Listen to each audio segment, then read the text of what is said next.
Hello friends, Tal here, and welcome to the 7.1.5 Tank Spec Class Guides. This is where we're going to be taking a look at each of the individual tank specs, all 6 of them, and how they've changed, how they play, and what you need to know moving forward into the Nighthold raid and beyond it. I wanted to take this moment to let you guys know that due to the way that YouTube's algorithm has changed, rewarding videos with high engagement, with more recommended views, and a wider viewership, that if you like me, you like this video, you like the content that I produce, and you want to see more of it, that you please drop this video a like, you subscribe to the channel if you haven't already, and if you could, drop a comment down below, letting me know what you like about the tanks, what you don't like about the changes, any comments and questions for me, and I'll go ahead and respond to them as I can. This rewards the video with a higher level of engagement, allowing us to be viewed by more people, and allowing the channel and the community as a whole to grow. Thank you so much for your time. I hope you guys enjoyed the video. I'm on fire.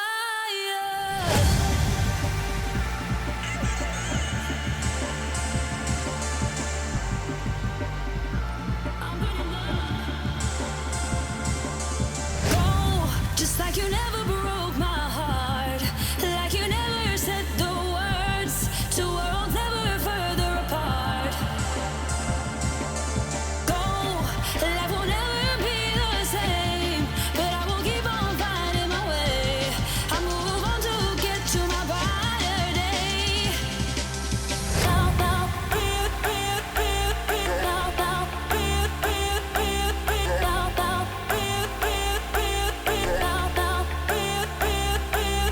Hello friends, and welcome to the Vengeance Demon Hunter 7.1.5 guide. Now, if you've been following my channel, you know anything about me, you know that I fucking love Vengeance. I think it's an amazingly well-designed spec, it's a lot of fun to play, and frankly, it looks badass. There's a lot of really cool things going on in this spec, and it's only gotten better in the new patch. So let's just jump right in and talk about what has changed. First of all, you need to know that it's basically been buffs all around the board. You have been buffed, you've been made more tanky, you've been made a lot more fun with a lot of different talent choices that you actually have now, and overall it's a very positive outlook for the Vengeance Demon Hunter. Now don't get me wrong, you're not the best, you're still a little spiky, and frankly, while you do have utility, it's not exactly the type of utility that people are going to just go out and run to the store and buy. You're not bringing anything that's crazy unique to a fight, so while you are more tanky, while you're a little bit more survivable, you're still not like a must-have in a raid, and you need to keep that in mind. Big changes are basically that across the board, the Vengeance Demon Hunter has received passive aura that increases the damage and healing by 9% of many of their abilities. A lot of fire abilities, some physical abilities, they switch some stuff around.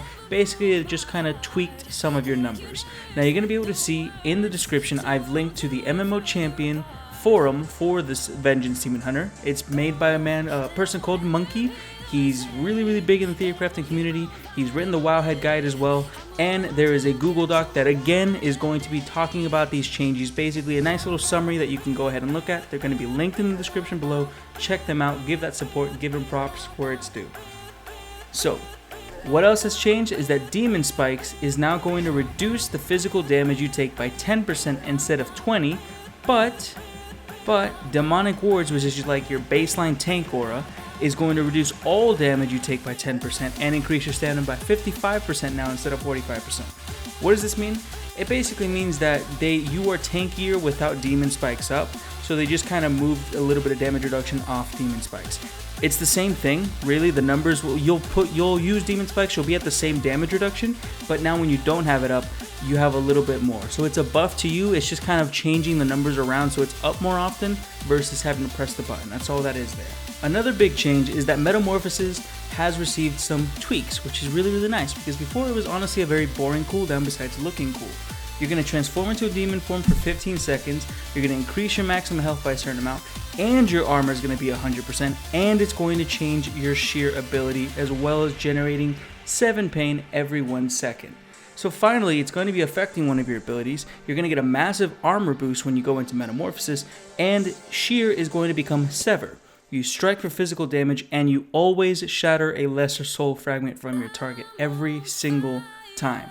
So it's nice soul management, soul generation, and remember that because of your artifact traits, one of your golden artifact traits, you're going to pop into metamorphosis randomly as you absorb souls. So just frankly, it's an amazing buff and a nice welcome addition to the kit of the Demon Hunter.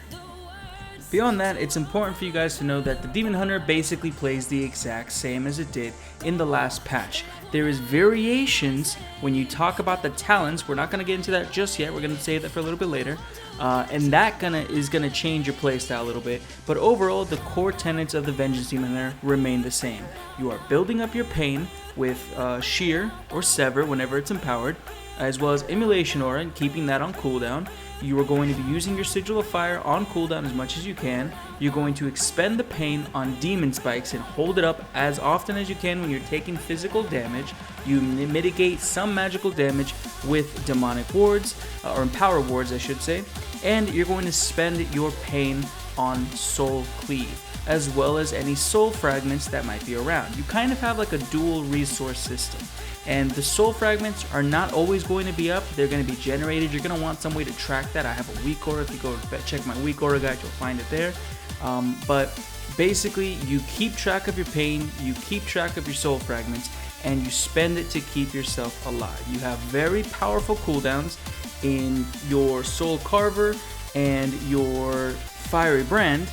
And as well, whenever you jump into Metamorphosis, it's basically a nice, big, huge boost to your survivability, giving you some pain generation. And every time you pop into it randomly, it's really going to help smooth out that damage that you're taking. Those important core things about the Vengeance Demon Hunter have not changed. They remain exactly the same. Another thing that's very important to know is that once you get most of your artifact tree filled out, you're going to be healing for a percentage of fire damage that you deal. And almost everything you do deals fire damage. Off the top of my head and looking here at some tooltips, you can see that Sever is physical pain. Physical damage, I should say. Soul Cleave is physical damage.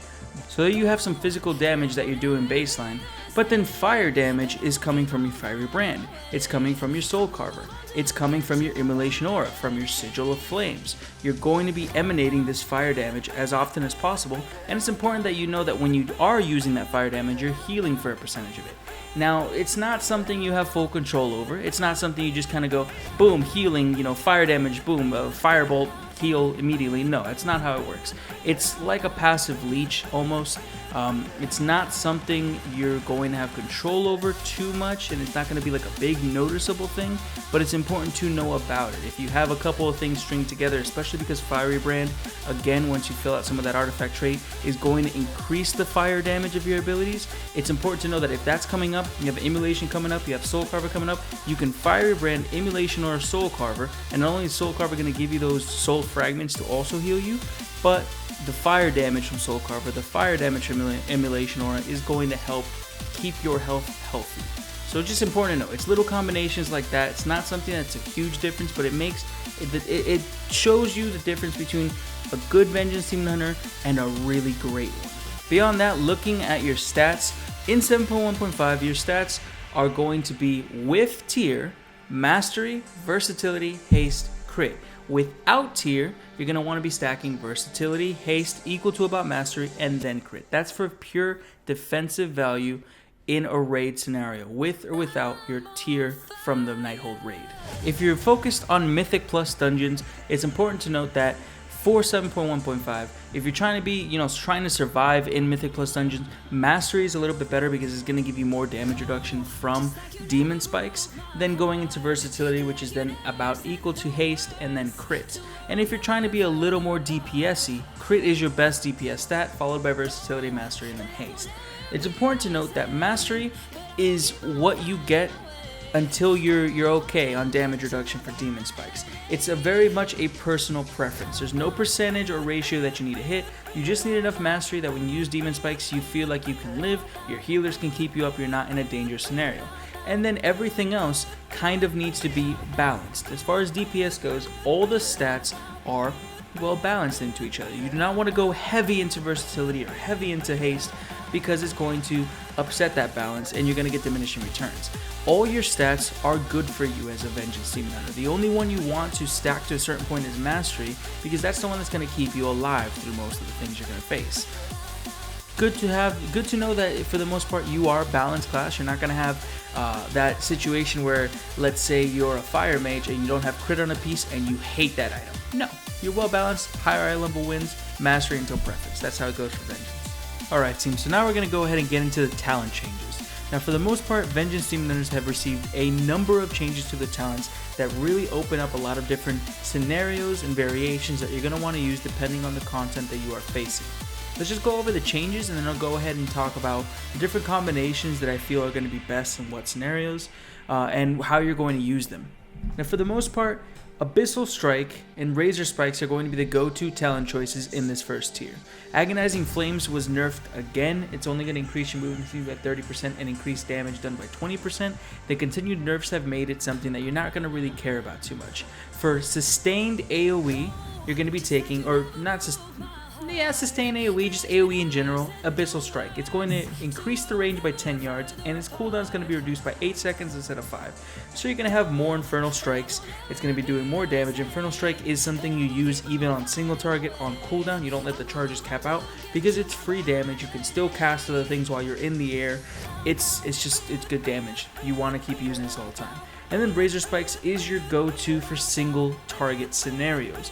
While Demon Spikes is active, you deal 30% increased physical damage, and your melee attack snare targets for 50% by 6 seconds. The snare is whatever. It's not like the greatest thing in the world, but it's nice to know that when you use this, you start really hurting with your physical damage. And again, it's important to know what is physical damage. Again, you have Shear, and you have your Soul Cleave, as well as your Throw Glaive, and if you talent into it, Fracture, which Fracture is actually something you're going to want to take from time to time now. So single target Razor Spikes, AoE, Abyssal Strike. On the next tier, you have, again, choices. For the most part, Fallout is going to be your AoE choice, as well as a choice that you take when you want to generate more Soul Fragments. When you use Immolation Aura, the initial burst has a chance to shatter lesser Soul Fragments from enemies. You use this on a big pack of AoE, you're almost guaranteed 5 Soul Fragments, easy. Feast of Souls is still going to be your go-to single target scenario when you just want more healing. It's going to give you a little hot when you Soul Cleave. It's just more survivability. That's all it is, flat out. And then Burning Alive is honestly mostly a Mythic Plus dungeon choice. It's going to make Fiery Brand spread, which can do more fire damage and give you that 40% damage reduction to everything around you. This is fantastic in high-level Mythic dungeons. It's almost a requirement to take it there. You can use this in other scenarios. I can see some raid fights you take this because you want to reduce the damage of multiple things that are going to be hitting you at a point. But honestly, you're very likely to just take this in Mythic Plus dungeons. Next, you have the 102 tier. Now, Fellblade, as much as I love it, I love the charge, I love the additional pain generation, I love that it resets, its fire damage is beautiful. It's something that you take when you're still learning the rotation or you want a little bit quote-unquote survivability. It's the only choice in this tier that's going to give you that extra pain, so it's going to give you that extra little bit of survivability, but for the most part, Flame Crash is your AoE choice. When you Infernal Strike, you make a Sigil of Flame. You can actually keep up the Sigil of Flame for a very long time, the damage, the dot part of it, because it's going to inflict fire damage, then it's going to leave a dot on the target, and what you do is you end up Infernal Striking in. When the dot's about to run out, you cast your normal Sigil of Flames. When it's about to run out, you Infernal Strike again. When it's about to run out, you Infernal Strike again, and that's a huge amount of time where that dot is ticking away, proccing your Charred Warblades, just doing extra damage in an AoE scenario, especially if they live for a long time. That's a shit ton of extra damage that you can do. AoE, Flame Crash, all the way. And then they made Fell Eruption actually usable, if the thing is immune to stuns. So what this is baseline is a 10 pain costing ability, a 30-second cooldown, and it's going to impale and do a certain amount of chaos damage. Chaos damage, of course, is going to count as fiery damage for fiery Warblades, or Charred Warblades, I should say. It's going to also stun for 2 seconds, but it's going to do an additional amount of damage against targets permanently immune to stuns. So, while yes, it's nice to have this for the utility of just being able to stun something, it's only 2 seconds. It's not a big deal. If you want a really big stun, you go to other classes, other specs. But if something is immune to a stun like a boss, you take Fell Eruption. It's going to combo with Fiery Brand, which is going to do increased fire damage. It's and it fits perfectly too because it has 30-second cooldown. So you can use it once when you have Firebrand up. Firebrand is still on cooldown, use it again. Firebrand comes off cooldown, you can use it again. This is the single target choice, this is the AoE choice, and Fellblade is the learning / quote-unquote survivability choice. Also to note, Flame Crash combos beautifully with Abyssal Strike. Then you come down into the 104 tier. Now Feed the Demon is still a very powerful choice because your Demon Spikes is a very powerful cooldown that you want to keep up all the time. This is your active mitigation. This is how you mitigate damage when it's physical. So it's still going to be a choice that you take every once in a while. Soul Rending has honestly lost a little bit of favor. While it was nice to have the 50% leech while Metamorphosis was active, the strength that Fracture and Feed the Demon now have made this kind of sit back a little bit and take a little bit of a break from being actively used. Fracture is the star here. The pain has been reduced from 40 to 20, so you can use it more often. It's going to do more damage than the Soul Cleave in a single target scenario, and it's always going to shatter 2 lesser soul fragments from an enemy. This allows you to have easy generation of soul fragments, to control when they come out, and to control not using all your pain. It's important to note that Soul Cleave does use between 30 to 60 pain, doing increased healing depending on how much you use. And it's also going to suck in all soul fragments. So when you don't want to use up all your soul fragments, when you don't need the healing and you don't want to waste all your pain, you're trying to save some of it up, you can easily Fracture, do extra damage. You know, Soul Cleave cleaves, so of course it's going to do more damage in AoE, but in a single target, you do extra damage, you use a little bit of pain, you make some soul fragments, and you don't waste your resources. On Soul Cleaves, you don't need to be wasting. Fantastic ability. To note though, it does physical damage, so it will also benefit from Razor Spikes, which is another single target talent. So there's a combo right there. Then you have the 106 tier. Quicken Sigils is still going to activate 1 second faster. The cooldowns are going to be reduced by 20%. It is going to have its places and its uses. This tier for the most part is going to be very dependent on the situation, what you're going to be doing as far as utility goes. Sigil of Change is obviously going to be what you want when you want a mass crit. The cooldown has been increased to 1.5 minutes, and it's still going to be used in the same scenario as you would now. It's nice, it's not as good as mass crit from DKs, but I still love it, I still find it super useful, and it's all about timing with it. Concentrated Sigils by far though is the choice when you're trying to do just damage. It's going to make your Sigils just drop at your location, giving basically half a second, taking away half a second from you having to actually locate it and use it, as well as increasing the duration of effects by 2 seconds, which again is going to tie into that whole Abyssal Strike Flame Crash, keeping that fire dot on the target for very long periods of time. Now in the 108 tier, you should know that for the most part, blade turning is not a choice that you're going to want to take. It's nice, it's going to give you more pain when you use shear randomly, whenever you parry and attack, but it's really not in any way, shape, or form something that can compare to the other 2 choices.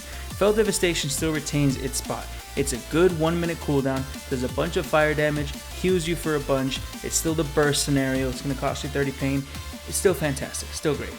But Spirit Bomb has been brought up to be almost its equal. What Spirit Bomb does is it's going to launch a soul fragment at your target. It's going to do fire damage now, not shadow damage, so it's going to proc Shard Warblades, and it's going to inflict them with Frailty, which is going to make you heal for 20% of all damage you deal to targets with Frailty. This is not only fire damage. So when you use this in conjunction with the Shard Warblades that you have from your artifact trait, you're healing for a decent amount. You have a decent amount of like Proto Leech. And specifically, because it's fire damage, it's going to combo with Fiery Brand, what's going to make you do more fire damage. And in AoE scenarios, if you, for example, take Burning Alive, which is going to spread Fiery Brand all around, and then you start spamming Spirit Bomb and launching soul fragments like crazy that you've generated from Fracture, that's a huge amount of AoE damage. Just disgusting amount. It's really powerful. As far as keeping yourself alive, both of these are pretty equal. It's going to come down to preference, whether you want to spend some time keeping up Spirit Bomb, or Frailty I should say, on targets with your soul fragments, or whether you just want to be able to use this every 1 minute. Damage wise, only when it's an AoE scenario and you can constantly just spam this versus Fell Devastation will Spirit Bomb beat out Fell Devastation. It's honestly really close. Numbers wise, Fell Devastation barely ekes out, but it's about preference. Which of the two are you going to be able to use better and in more scenarios and in different things? You have to remember that if you use Spirit Bomb and the target dies really quickly, the buff falls off, it's been wasted.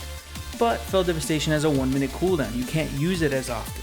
And sometimes you want the smoothness of Spirit Bomb versus the burst of Fell Devastation to keep you alive through tough times. And then finally we come to the 110 tier. Last Resort has been nerfed. It's only going to happen every 8 minutes. That's a huge change. But if you proc Last Resort and then you die and you get Battle Res, you can proc Last Resort again. I'm sure somehow, somewhere out there, people are going to use that to their advantage. The new way that Cheat Death,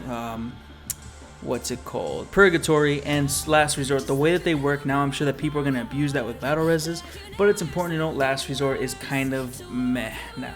You will still have scenarios you can use it if you're in danger of dying, but it's definitely lost a lot of power. And Soul Barrier has been brought up to really kind of take its place as the new go-to. It's going to cost you 10 pain, it's going to have a 30-second cooldown, and it's going to shield you for an amount of damage. Every soul fragment that you consume when you use this ability, so up to 5, is going to give you an additional amount to that shield. The absorption cannot be reduced below a certain amount, which means that when you have it up, even if it's at its lowest value, it's always going to absorb a little bit of damage from each hit that you take from that point on, and then the rest is going to go to your health. And then it's going to consume all soul fragments within 25 yards, which again I've already said is maximum of 5. And it's still going to proc Painbringer, which is from your artifact traits, which is going to give you damage reduction when you consume soul fragments. So what all this means, all this mumbo jumbo, is that it's a very powerful absorption shield that you can keep on yourself. It's going to last for 12 seconds, it's a 30-second cooldown, and depending on how many soul fragments you have, which again combos beautifully with Fracture and Fallout, you can really get a buffed up shield on yourself, and it's going to be the go-to standard for magic damage heavy fights, and just in general. It's a fantastic absorption shield to have on yourself constantly. It competes with Demonic Infusion, which is a brand new talent. It's a 2-minute cooldown that's going to refill your charges of demonic spikes and generate 60 pain.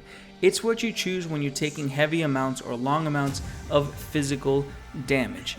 To be honest, I don't really like this talent. It's going to see play from time to time, but it's not what I feel comfortable using, and you should know that it does get worse when you get your tier because of the effects of your tier, which we're going to talk about when we look at legendaries and tier in general. So while this will see moments of use, it is not going to be something you're going to take once you have your tier, because it's going to be heavily nerfed by it. You're basically going to be going into Soul Barrier more often than not, but if for any reason you get into a scenario where there's heavy amounts of physical damage, whatever it is you're doing, Demonic Infusion will probably be really good for that. So you can see here there's a lot of combos with these talents, which is what I've always loved about Vengeance, the combinations that you have. If you take, for example, Abyssal Strike, Fallout, Flame Crash, you go into Fracture, Spirit Bomb, and Soul Barrier, you can very quickly see that there's a nice AoE setup that you can take. You can jump in, using your abilities, use Fracture, you see your sigil is going to run out, so you start using that, you Soul Barrier, all these things together, you Fracture, you put your Frailty up, and you can see that you have all this damage reduction that's coming in, this shielding from your Soul Barrier. You have the Frailty buff going on, you still continuing to have your Sigil of Flames debuff up, and you can see that you can make it last for a really long time. And with Fracture, you have soul fragments just coming out whenever you want them to. It's honestly really nice to be able to use Fracture, be able to use Spirit Bomb again, and have all these different things coming together. You can see here that if you're tracking Soul Barrier, you can see how many souls that you have, as well as my soul fragments here on the side. And again, I've overlapped the two Sigil of Flames off because I'm trying to talk and explain things at the same time as doing them. But you can see here that there's all these different cool things that you can do. There's a lot of AoE potential with Spirit Bomb, and it's nice to have these things working in conjunction. Now, if you're going for more of a single target just trying to survive, you can see that you can put up your Firebrand, Soul Carver, Fell Eruption, so you can do that extra damage. You have Razor Spikes to then start spamming Fracture, which if you're just going for damage, I heavily suggest you get a full pain bar, then use Demonic Spikes, and then just spend your Fracture as much as you can within the window. But even if you're not doing that, if you're just trying to just do damage but still stay alive, you keep in mind that Fracture is going to be giving you that extra soul fragment. You just launch a Spirit Bomb, you keep up Demon Spikes. It's just choices, choices, choices, choices, choices. And that's what I really love about the Vengeance and what it plays really well with these new talents. So you can see here, this is pretty much a single target, just normal survivability thing. If you're going for the AoE, I've already shown that for the most part. You take Flame Crash, Fell Eruption still on cooldown. If you're just trying to do Fell Devastation, it's still a fantastic choice if you feel that that's a preference to you. I haven't really played with Demonic Infusion too much, as I've said. It's not really my go-to, it's not my cup of tea. And it's also important to note that Spirit Bomb and Soul Barrier don't feel as good when you don't take Fracture. And there are going to be moments when you take Feed the Demon because it's keeping up your Demon Spikes more often, which is so important. But Fracture is really, really good. If you can find a scenario where you can have Fracture up, you definitely want to go ahead and do that. It's just fantastic. And it makes Spirit Bomb and Soul Barrier feel better to use and feel better to play with. Going from there straight into our tier, you have the Vestment of Second Sight. The toolset bonus is that Soul Cleave refunds 5 pain. This does not matter if you're using it at 30 or 60 pain. Whenever you use Soul Cleave, you refund 5 pain. And Soul Cleave is going to reduce the remaining cooldown on Demon Spikes by up to 3 seconds based on pain spent. So obviously 30 pain, reduce 1 second. You use it on like the halfway point between 30 and 60, which right now, because I'm bad at math, I can't think of, 2 seconds. Use it at 60 pain, 3 seconds. Pretty easy, pretty simple. This is a very powerful tier set. You're going to want to pick it up. You want the 4 set. And because of the tier set, Demonic Infusion will be a little bit less valuable once you have it. Taking a look at legendaries, obviously the neck is very powerful now. It's not going to be giving you 25% of your health as a shield the way it works for everybody else. It's just going to give you 15% because you're a tank. But note that this stacks with Metamorphosis. If you manage to have it proc when you have your random Metamorphosis buff up, or if you use Metamorphosis as the cooldown for it to proc is going to come up, it's going to be giving you the increased shielding based on your health bonus from meta. Rune Master's Pauldrons is going to be a little bit better. It's going to give you reduce the remaining cooldown, or reset the cooldown on all your sigils and power wards, and grab you 1-charge demon spikes when you go into Metamorphosis, when you use the ability. But it's not an amazing thing. It's just been buffed a little bit. It's still, as Munkky said in his Google Doc, if you go ahead and read it, it's still a bit of a meme, which is pretty funny. Cloak of Fell Flames is still going to be great. You're going to take 15% reduced magic damage while Emulation Aura is active. You want to use Emulation Aura on cooldown, but if you have this and you know you're about to be hit really hard by magic damage, you can just kind of, wait a couple seconds. You don't want to delay it by more than like 3, because you want it on cooldown for the pain, but it's nice to know. The Defiler's Lost Van Braces, still fantastic. Soul Cleave reduces the remaining cooldown random sigil by 8 seconds. As long as you use one sigil and keep it on cooldown like Sigil of Flames, you can have a lot of extra damage, especially in AoE scenarios from this. One of your new legendaries is the Fiery Brand. Now heals you for 100% of the damage done, and each enemy hit by your Sigil of Flame increases the instant damage of your next Fire Brand by 15%, stacking up to 15 times. Oh, that's a mouthful. But basically what it means is that AoE, you do a shit ton of damage. You can hit a bunch of things with your Sigil of Flame, and then you nuke something with Fiery Brand. You just explode it. Very powerful, very nice. If you get this, fantastic. And it's going to give you a nice extra amount of healing when you use that Firebrand nuke. So it's both a defensive and an offensive choice, with a lot of value being put into AoE scenarios. Syndaria the Symbiote, still going to be just doing damage. It's a thing. It's only when enemies are above 90% health. I hate this legendary personally because things don't last above 90% for very long, but the numbers don't lie. This has done a lot of damage in a lot of logs. It's a powerful legendary. Now the feat, which I'm not even going to try to pronounce because that's a mess. Instant initial damage from your Emulation Aura reduces the remaining cooldown on Fiery Brand by 2 seconds for each enemy hit. To me, all this means is that if you have these feats and you have these gloves, and in AoE scenarios like Mythic Plus Dungeons, you start to just shit on things. And there's no not crass way to say that. There's no gentlemanly way of saying that things are going to bend the knee to you. You just start destroying everything around you, which is honestly kind of fun. Set Fuse has been buffed. It's going to be giving you haste. It's going to be able to be applied by interrupting an enemy, but you need to keep in mind something. If you're in a raid, and a lot of people have this, as unfortunate as that might be, you don't want to use the proc on yourself when it could go to a DPS or someone better. If you have this legendary, you have ways of using it. Obviously, you have multiple interrupts. You can disorient someone with Sigil of Misery, but you know it's not the best thing. Fragment of the Betrayer's Prison, 15% leech while Demon Spike's active. It's nice. It's nothing to write home about. You already have so much leech from everywhere, even more leech. It's just nice. And then, of course, the new Archimon Trinket. Absorption Shield for 30% of your maximum health. When the shield is consumed or expires, 75% of the damage absorbed is dealt to nearby enemies. Shitty on damage for AoE. Nice, quote, nice on damage for a single target. But fantastic for just defensive value, especially because, again, just like the neck, it's going to be increased by your Metamorphosis health. So, because you can actually activate this one if you wait until you pop into Metamorphosis randomly and at the tail end of it, because remember, when you're in Metamorphosis, you have increased armor, you have increased health, pain generation, it's already very powerful. If you wait until like the last second of that meta buff and then use Archimon's Hatred Reborn, you will now have a huge absorption shield on yourself scaled to that. Or you can just pop into Metamorphosis and at the end of that you can use it and just have that extra buff. Overall, in conclusion, I just have to say that Vengeance has gotten even more fun than it was in the past.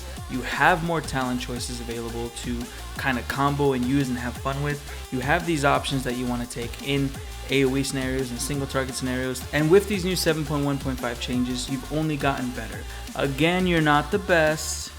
Please don't take that away from this. I can't argue that a Guardian Druid is not more tanky and survivable than a Vengeance Demon Hunter, because they are. They're just fantastic and very, very versatile. But if you're a Vengeance Demon Hunter, you're having a good time. You're not in a bad state. You're not a blood DK. Please don't shoot me for saying that. But I really like the changes that they made. And I think they're taking Vengeance in a really fun direction, and I'm along for the ride. I'm all for it. Thank you so much for your time, friends. I hope you enjoyed this. I hope that if you're playing a Vengeance Demon Hunter, you're having a fun time, you're enjoying these changes. And I just gotta be honest, I'm really liking a lot of these 7.1.5 changes, and I look forward to talking to you guys again in the next video. We're gonna be talking Warrior, and I need to let you guys know right now, the Warrior one is going to be a little bit more involved, showing a couple different things, because they have some crazy massive changes that are very complex, and you kind of have to see to really understand what they're going for with some of these things. So I hope you're looking forward to that. But anyways, guys, have a fantastic day. See you around.